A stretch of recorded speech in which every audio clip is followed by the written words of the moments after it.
Hi, Cameron here, and today we're going to share with you how easy it is to test your water at home or in your commercial business using the iDip water testing kit.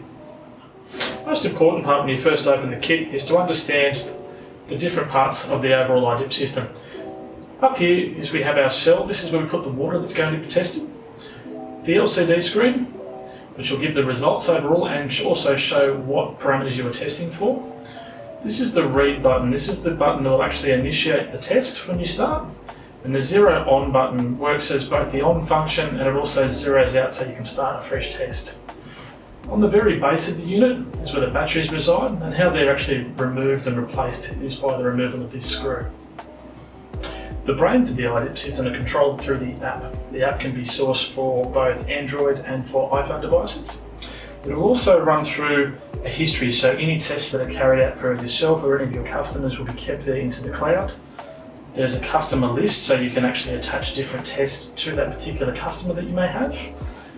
Here are the actual test listings, so they'll run through total hardness, chloride, sodium, sulfate, and all the other things you could be testing for with a particular device.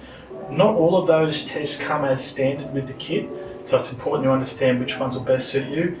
If the one doesn't come with the kit that you're actually requiring, you can go to the store and purchase that particular test through the app, and then also purchase the individual test strips to suit that particular test you're looking for. There is a results history function here too, which will give you the overall result history for that particular site. To begin testing, we first turn the iDip on. Once we confirm that's on, we go up to the settings function in the app and go down to the Bluetooth text function. That will then pick up the iDip and will start to sync the unit to your phone. This will allow us to then select the test and be ensured that it will go to the correct test function. We then hit select test. And for this instance, we're going to be going for total hardness low. That will now sync, and we can work through to begin the test. Then carefully fill the cell up with water right up to the top of the actual cell itself to ensure the measurement is correct.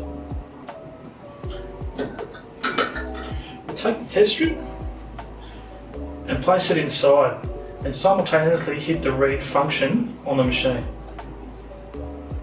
That will now count down a 20-second timer. And that 20-second timer is allowing the dissolvency to occur from the pads that are on the test strip. We swivel that around gently. Once we get to the 3-second mark, we quickly put that cap back on top so there's no light interference. We're now provided with our reading, which is syncing through to the app. It's 15 parts per million total hardness for this particular water source. Thank you for watching, and don't forget to like and subscribe for more videos.